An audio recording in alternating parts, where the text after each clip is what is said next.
When trauma happens, its impact is generally felt in the body first. That's why working with the body can be crucial for helping patients heal from a traumatic experience.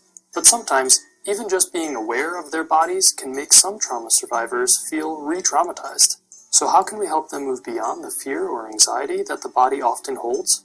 According to Dr. Pat Ogden, there's one thing in particular that could give patients a new perspective.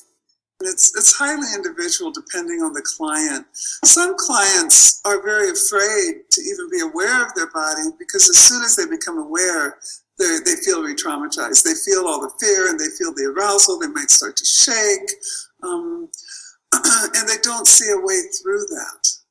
Right? So sometimes psychoeducation can really help. That a normal response of the body is to tighten up and freeze and shake when there's trauma. And those responses are natural with trauma, and we can work with those through physical action, through re-engaging protective mechanisms in the body. Sometimes a little bit of psychoeducation goes a long way. Some clients are phobic of the term body, and even using that term sends their arousal out of the window. So we might talk in a different way. We might talk about experience or movement instead of body. Other clients need what we would call somatic resources, like one patient that I had, severe trauma, highly dissociative. When she sat down, she couldn't really focus. She was so frightened. And her legs were really tight and she kept looking at the door. And so we simply got up and started walking around the office. And I asked her just to feel the power of her legs, like that her legs could take her away. Anytime she wanted, she could walk out that door. And to really feel that in her body. When she sat back down, she said, I feel really different. Because although she intellectually knew, of course, that she could walk out, she didn't have that somatic sense of her legs being able to flee. Because as a child, she was a prisoner of her abuser. She couldn't flee. She couldn't get away. So sometimes those kinds of resources can then open up the safety that's needed to work with the body. I tell people that you need to find out from your clients why they're so frightened of their body, and then find a way to, with psychoeducation or somatic resources or case examples, to help them feel hopeful. So curiosity is one of the emergent properties of ventral vagal, and that means that when you're in a ventral vagal state, curiosity arises. When you're in sympathetic or dorsal, you do not have access to your curiosity. So when you're in ventral and you feel some curiosity, that then increases your ventral, and it creates this beautiful feedback loop. So that I'm there and I feel a moment of curiosity, and then I feel more ventral and more curiosity. And right now in the world, we can get so pulled out of curiosity. We can get so pulled out of an anchor in ventral and feel sympathetically charged. I have to do something now. I don't know what to do. Get me out of here. Or that dorsal despair. And I think most people are fluctuating between the two in loops now, over and over and over. And so the question when you're creating a connection plan, what would I like to explore, is sort of a prompt that reminds you that you do have access to ventral and that your curiosity still lives there. And in this time of our lives, I think having something written on paper that when you read it brings that memory of curiosity is very helpful, because we can get so stuck in those other states. So a lot of this work, the connection plan, making your social engagement continuum, any of these things that we're doing are sort of pre-planning. You do them when you have a moment, when you feel regulated enough that you want to sit down and bring some curiosity, which then means you have enough ventral to move ahead with these things. And then you've done them and you put them somewhere where you can have access to them. Because when you're getting pulled out, you don't have prefrontal cortex energy to help you. And you don't remember that, I do have access to my curiosity. So yeah, it's actually fun to do. when you're feeling, enough curiosity to do it, and then it's there for you to grab onto when you need it. Compassion is another emergent property of ventral, which I think comes after curiosity. So I think if we can find curiosity, then we can go to compassion and then to self-compassion. And all three of those are incredibly needed in the world right now. So even just taking those few moments was enough to let her be helpful. And then also other people on the team noticed it. And so she guided them with some of these exercises after their shifts. So the whole group of people around the emergency room were doing these kind of exercises. This is an exercise which is really helpful when you have a sensation that seems strong. Very, very simple exercise, but very powerful. But also provisio, it can bring up different, it could bring up different emotions, and of course the sensations, it definitely bring up different sensations. But the idea is to take an easy, full breath, and on the exhalation, to make the sound voo, as though it's coming from the gut, coming from the viscera. And then allowing the breath and the sound to go all the way out. And then allowing a new breath to come in, filling the belly and the chest. And then again continue the voo sound, directing the vibration from the belly. And anybody who, is watching this online, you're invited. Again, just to know it can bring up certain feelings and emotions, and of course sensations that, that may have been there for a long time, but not acknowledged them. So again, I take an easy,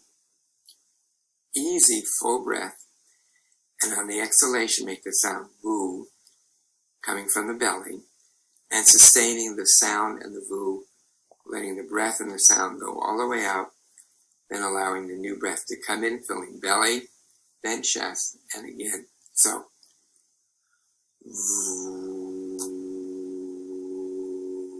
vibrating it down here to the belly.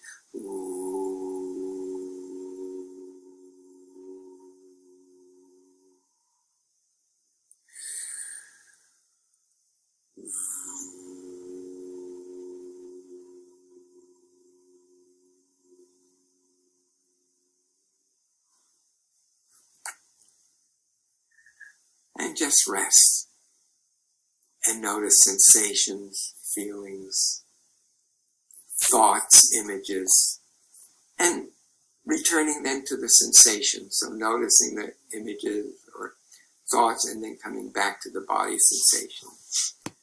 And just doing that as an exercise. Since in a state of freeze, they're telling you that they are recruiting two defense systems. They're recruiting a mobilization system and an immobilization system. And they're basically just staying alive. They're not, in a sense, doing anything other than just attempting to survive. And the only way to kind of get people out of that is really through what I would say cues of safety. Now, you can't give them cues of safety in the traditional sense of direct face-to-face eye contact, because their nervous system will respond to that as intrusiveness because of proximity. They don't want anything proximal to them. However, the reduction of stimulation might be helpful, make the room quieter. The enhancement of intonation in one's voice might be helpful. Basically, the nervous system is overwhelmed with cues of defense, and the only way to turn that off is to do two different things. Remove cues of activity and energy and potentially intrusiveness, and to try to sneak in cues of safety, which would be intonation of voice, would be the only way you could do it, or one of the only ways you could do it. And that would be perhaps with vocal music, perhaps just kind of like quieting the place down. So if the person's in those tents, you might, in a sense, start using a more hypersonic voice, almost, but being very careful not to mimic how you talk to babies or cats and dogs, because the person might see that as being minimizing or dismissive of who they are. So you want to, in a sense, change how you are breathing in the presence of another. You want the breaths to be calmer. You want to give signals that you are safe and that you're not angry or disappointed in them. Remember, when the body is in that state, that body is in the state of profound autonomic defense. So it's looking for a cue to disappear even more. So to change or reach a person in a freeze state is, I'm going to say it's almost a hypothetical question, because it is a difficult task to achieve. Because we are human beings, and what that means is we have sensitivities to triggers as well. And if a person who is next to us is in a state of freeze, they're sending cues to us that our body really doesn't like. So we have to, in a sense, move into a very strange state, which is a state of both self-compassion, where we acknowledge that we are a human being reacting to those cues, and a sense of compassion for the client or for the person who you're trying to be helpful to. And once you get into this other sense of the ability of both self-compassion and understanding of your own reactions and a respect for the reactions of the others, then you can kind of override those bodily feelings, and you start realizing that your role is to de-escalate that individual's defense systems. In a sense, it's almost like a Star Trek metaphor, where they're using energy shields to protect the starship. Okay, I'm going to get up on my haunches here. Okay, here you take your right hand and you put it here under your left arm on the side of the heart. Yeah, got it. And the other hand on the shoulder. And just to get a feeling, Ruth and everybody else who's watching, what this feels like, what the sensation is like, not just of your hands, but of what's going on inside of your body. Most people report a settling. What this does, I believe, is it helps us become aware of our container. See, and we'll probably get into this a little bit more, the body is the container of all of our sensations and all of our feelings. It's all in the body. And this is the container of the body, is the kind of the outside of our body, our shoulders, the sides of our thorax and so forth. And when the person can feel the container, then the emotions and the sensations do not feel as overwhelming because they're being contained. Another very simple thing people can do, usually I suggest they do this one first. The second one is just putting their hand on their forehead and the other hand on their upper chest. And just to wait, they can do this with their eyes open or closed, whatever they feel more comfortable with. A lot of people like to do it with their eyes closed, or others don't feel safe enough. To just feel what goes on between the hands. Sometimes they'll feel like an energy flow or a change in temperature or a feeling. And I just ask them just to keep their hands there. It could be just a few moments. It could be 5 or 10 minutes until they feel some kind of a shift.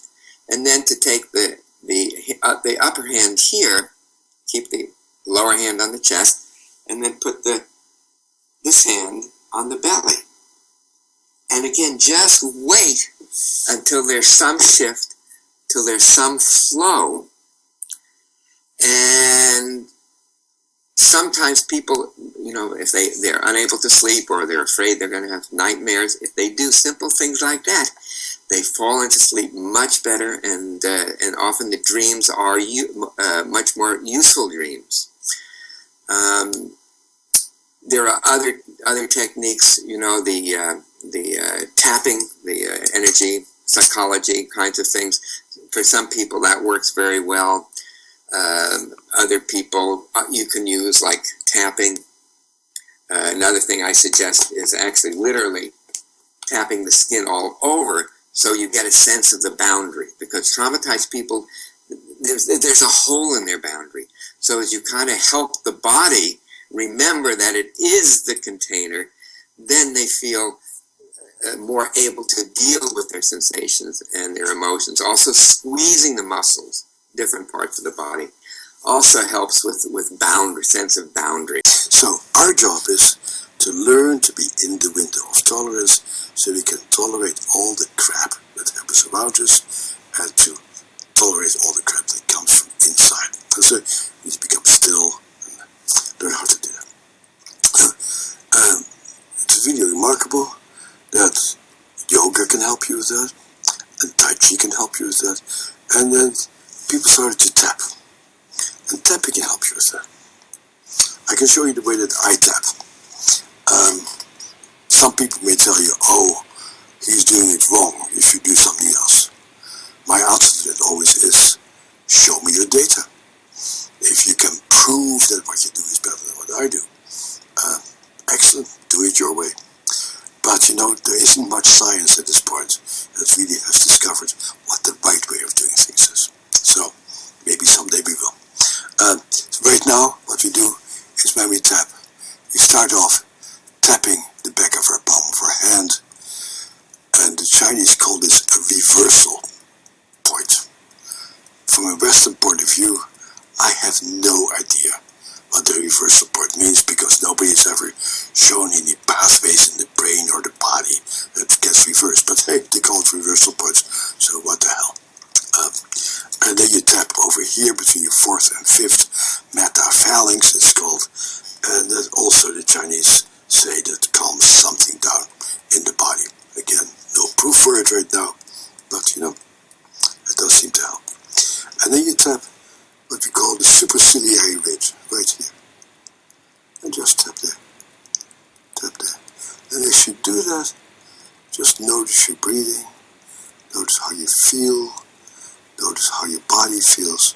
You may notice a little shift, and maybe nothing. Don't worry about it. And then you tap your zygomatic arch, right over here. And you'll find that if you do this fairly regularly, on different days, different parts of what you tap have a slightly different effect. I did this yesterday with a bunch of people, and I noticed a very strong effect when I tapped here. Today I don't feel anything. Next place to tap is over here, underneath the eye sockets. Just notice what you feel. Tap your upper lip. Tap your lower lip.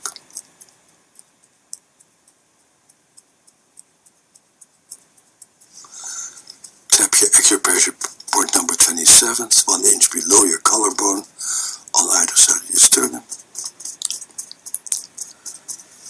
Tap over here between your 11 and 12 rib. And then I tap over here. If you meet other people who tap differently, that's just fine. If you like those people, you trust them, do it their way. If you like me and trust me, do it my way. It doesn't matter. But tapping can be quite helpful. It's likely that if you tap with me, you feel a shift in your body. When the nervous system has been hijacked by trauma, it's crucial to resource patients with these kinds of body-oriented techniques. And when we do that, we're giving patients the tools they need to feel safe, not just when they're with us in our office, but also so that they can restore their own sense of safety.